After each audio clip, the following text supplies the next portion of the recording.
Coucou tout le monde! Je vous retrouve aujourd'hui pour le premier reset de 2025. Je vais en profiter pour faire quelques petites choses puisqu'en soi je vous tourne cette vidéo, on est fin 2024. Il me reste encore quelques jours pour profiter de l'année et surtout pour préparer 2025. Il y a quelques petites choses au niveau lecture que j'aimerais faire avant de démarrer cette nouvelle année. J'aimerais déjà faire un gros tri de ma pile à lire dans mon fichier Excel et en profiter aussi pour faire un gros tri dans ma wishlist et réorganiser un petit peu tout ça. J'aimerais aussi les organiser en année pour me rendre compte justement depuis combien de temps les livres traînent dans soit ma pile à lire, soit ma wishlist. J'aimerais aussi faire un gros tri, une grosse mise à jour dans ma pile à lire de la médiathèque de ce côté-ci, dans ma pile à lire de ma bibliothèque, les livres que j'ai sur place à la maison avec moi, et dans les prompts, en rajouter, en corriger certains peut-être. Je sais pas encore, mais j'aimerais varier un petit peu plus les plaisirs. Donc j'aurai ça à faire. J'aimerais aussi préparer quelques petits posts Instagram, puisque j'ai quand même fait quelques lectures en décembre et je vous en ai pas encore parlé sur ce réseau social. Et au niveau perso, j'aimerais aller m'inscrire à la piscine pour me bouger un peu. Donc ça va être le programme. Il faut aussi que j'aille à la médiathèque pour rendre le deuxième tome du Club des amateurs des romans policiers, Le crime du SS Orient, puisque je l'ai terminé hier soir. Je partais sur une lecture sur plusieurs jours pour le faire durer jusqu'à la fin de l'année pour avoir ma dernière lecture de 2024. Sauf que ça s'est pas du tout passé comme ça. Je l'ai dévoré et je l'ai terminé hier soir, un tout petit peu avant minuit. Donc il me reste encore 3 jours de 2024 pour faire une autre lecture. Donc je pense que je vais y aller avec le tome 2 des Accords corrompus de Kelly Sinclair et donc commencer ma relecture de Rêve d'envol. C'est stratégique, j'ai pas forcément envie de prioriser celui-là tout de suite, mais j'ai pas non plus envie que ma dernière lecture de 2024 soit un coup de cœur ou une très bonne surprise ou une lecture marquante. Je vais garder ça pour 2025, donc je me dis que je prends vraiment pas de risque en me lançant dans une relecture puisque je connais déjà plus ou moins l'histoire, j'ai oublié les détails mais je sais à peu près ce qui va se passer. Donc il n'y aura pas de surprise, ni bonne ni mauvaise. Et puis comme ça me fait avancer dans mon objectif de terminer des sagas, et notamment des sagas que j'ai commencé depuis un moment. Et celui-ci il fait 360 pages, donc normalement il va me durer au moins les 3 derniers jours de 2024 et peut-être même que ce sera fini en 2025. Dans tous les cas, ce sera la lecture qui va m'accompagner pendant cette vidéo. Sinon, je crois que je vous ai tout dit pour le moment, on se retrouve un petit peu plus tard.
Coucou, on se retrouve, on est le 1er janvier 2025, donc déjà je peux officiellement vous dire bonne année, bonne santé, tous mes meilleurs vœux pour cette nouvelle année, qu'elle soit généreuse avec vous pour la santé, les finances, mais aussi les livres, faut pas les oublier. Je vous retrouve donc pour la suite de cette vidéo, on va en profiter pour faire un petit point récapitulatif sur le mois de décembre 2024, les lectures que j'ai pu faire sur ce mois-ci, et puis ce qui est prévu pour janvier 2025. Pour ce qui est du mois qui vient de s'écouler, évidemment, vous l'avez remarqué, il y a eu une vidéo par jour pendant 24 jours sur la chaîne. C'était l'avant du métronome et j'ai adoré faire ça. Bon, j'avoue, ça a aussi été extrêmement épuisant, mais c'était trop bien, ça m'a vraiment plu. Je pense que ça vous a plu aussi. Et si jamais j'y arrive, j'aimerais beaucoup retenter l'expérience l'année prochaine. Et d'ailleurs, j'en profite pour vous remercier une dernière fois de l'accueil que vous avez pu faire à l'avant du métronome. Donc décembre, ça a évidemment été concentré sur YouTube, mais aussi sur la famille, puisqu'il y a une de mes sœurs qui est venue pour les fêtes de fin d'année. Il y a aussi eu mon anniversaire. Donc qui dit anniversaire et Noël dit avalanche de livres. Il y a eu un gros book haul sur la chaîne, c'était la vidéo de la semaine dernière. Donc évidemment j'ai fait exploser ma pile à lire, mais on aime ça. Et d'ailleurs sur ces derniers jours, vous savez ces petits jours où on fait pas grand chose entre Noël et le jour de l'an, enfin du coup pour les personnes qui travaillent pas comme moi en ce moment, ben j'en ai profité pour faire une grosse mise à jour au niveau de ma pile à lire et de ma wishlist sur mes tableaux Excel. Parce que oui, j'ai un tableau Excel pour ma wishlist et un autre pour ma pile à lire. J'ai fait aussi un petit tri dans mes petits pots, donc celui-ci c'est les prompts, j'ai rajouté des nouvelles instructions pour avoir un petit peu plus de variété. J'ai aussi mis à jour le même bocal mais avec les titres de ma pile à lire et aussi le gros bocal où il y a les titres de la médiathèque. Et je suis vraiment contente parce que c'était un sacré boulot, notamment pour mes fichiers Excel, c'était quelque chose que je reportais depuis plusieurs semaines, donc je suis contente de l'avoir fait. On démarre 2025 du bon pied. Pour en venir à mes lectures du mois de décembre, je suis très étonnée mais j'ai lu 6 titres, j'ai lu tout ça. Je pensais vraiment pas lire autant sur le mois de décembre, justement à cause de l'avant du métronome, parce que ça me prenait énormément de temps. Donc j'ai été très étonnée quand j'ai fait le point il y a quelques minutes de me rendre compte que j'ai lu tout ça. Après j'avoue que le premier, Psyché et Eros, je l'ai commencé le 30 novembre. Ok, j'avoue. Mais ça fait que 24 heures de plus. Je l'ai terminé le 6 décembre. J'ai mis une grosse semaine pour le lire. Je vous en ai parlé dans le challenge Babelio, le bilan, puisque c'était la dernière lecture qui me restait à faire pour mon challenge Babelio. Et je vous avoue que ça n'a pas été une lecture incroyable. Ça n'a pas été nul, mais ça n'a pas été un coup de cœur non plus. J'ai été un petit peu déçue, je dois vous avouer. Je m'attendais à une romance plutôt adulte, puisqu'on retrouve Psyché et Eros, donc Psyché, princesse grecque, et Eros, dieu grec du désir. Moi je m'attendais à une romance adulte, c'est du young adulte. Donc je suis un petit peu passée à côté, je me suis pas trop attachée au personnage. La relation, elle m'a pas forcément plu, je l'ai trouvée très adressée à des adolescents en fait. Avec beaucoup de quiproquos, un gros trope de la non-communication que je peux apprécier si c'est bien tourné. Mais là c'était vraiment tourné dans le sens où c'était évident que ça allait pas bien se passer. Bref, je suis un peu passée à côté. Je m'attendais aussi à une plume assez distinguée du fait que c'était dans la catégorie littérature étrangère. Mais encore une fois, ça s'adresse à un public plutôt jeune, donc la plume est plutôt... elle est fluide, ok, mais elle n'est pas très élaborée. Je le recommande si vous cherchez de la romantasy ou une lecture qui se lit tout seul et une romance qui s'adresse à un public plutôt jeune adulte, new adulte peut-être. Mais si vous êtes dans la même catégorie d'âge que moi, j'ai 35 ans maintenant, vous risquez de trouver ça assez gnangnan.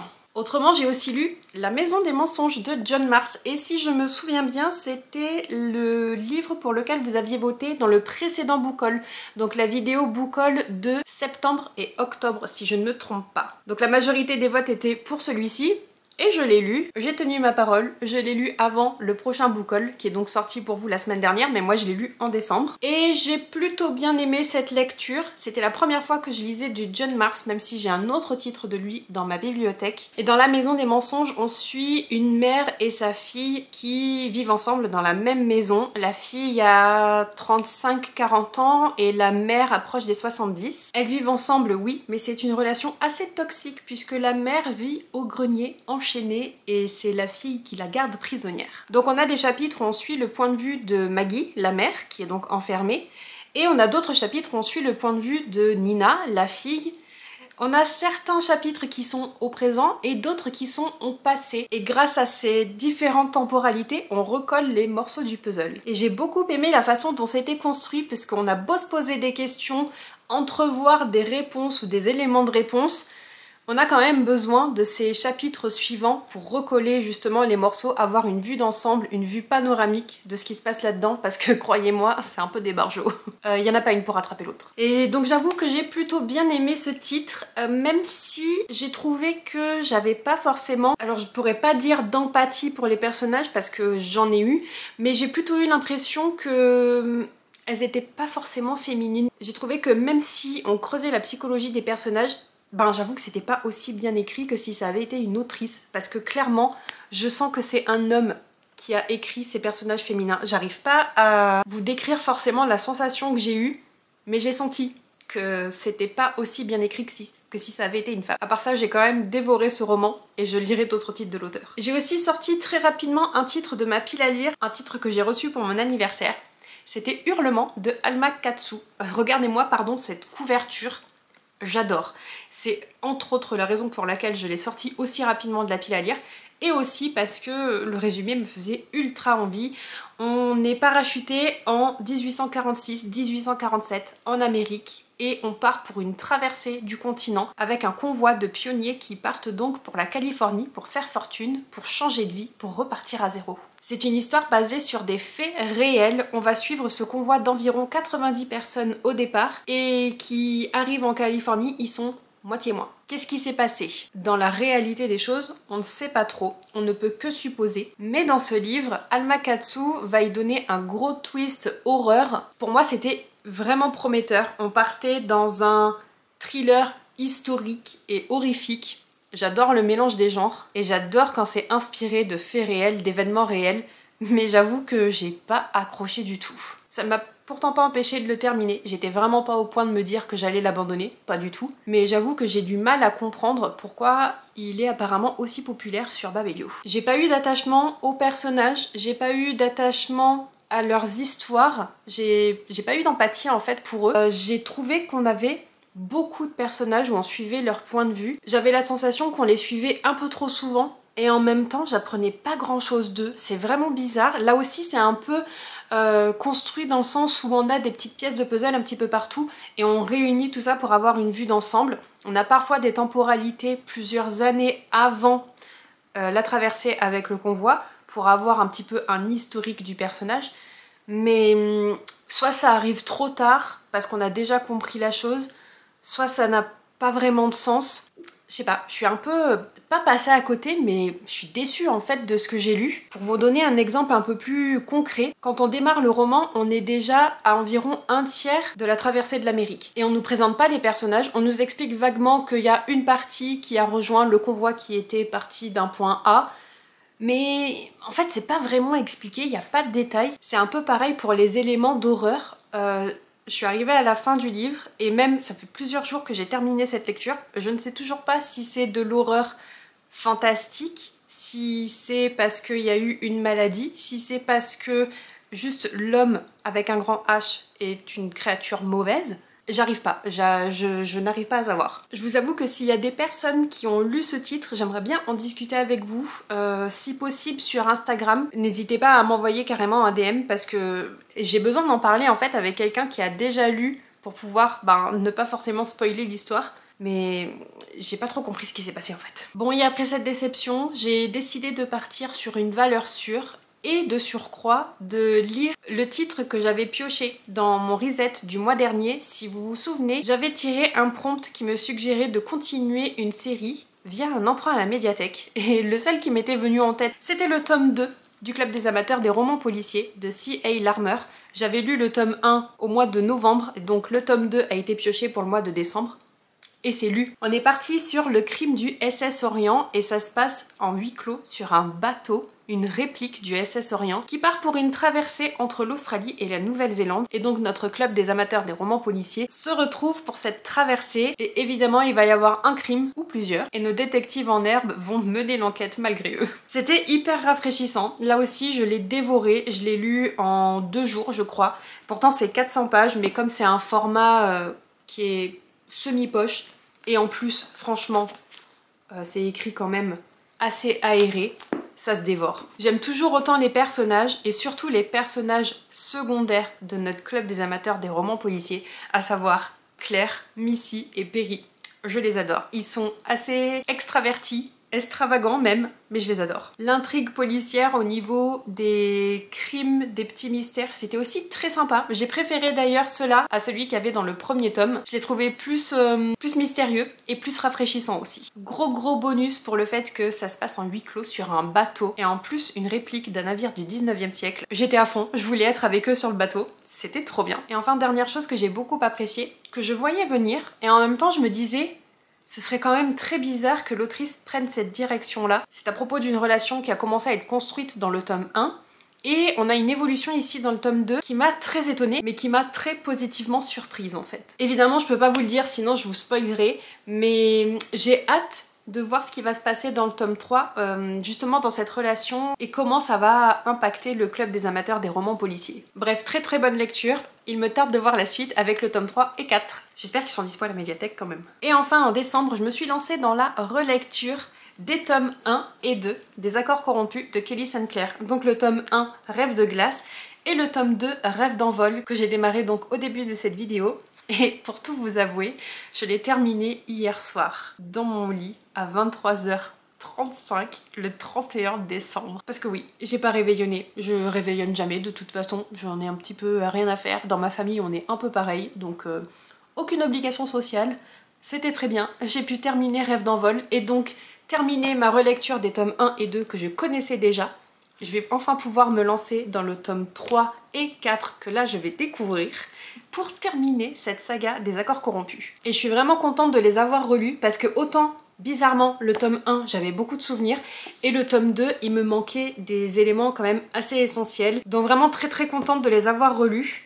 Très contente aussi d'avoir dévoré le tome 2 qui était un petit peu plus long, qui faisait 360 pages là où le tome 1 en faisait 300. Ça veut dire que j'ai lu une moyenne de 120 pages par jour puisque je l'ai lu sur 3 jours, le 29, le 30 et le 31 décembre. Je suis très contente d'avoir terminé et je suis aussi très contente d'avoir retrouvé les personnages qu'on découvre dans le tome 1 et dans le tome 2. Dans le tome 1, plutôt des personnages de la cour d'Ozolis et de la cour de Glacium, puisqu'on découvre un peu les deux mondes. On passe environ un premier tiers sur Ozolis et un gros tiers sur Glacium dans le tome 1, donc là on découvre vraiment le world building et les personnages qui constituent les différentes cours.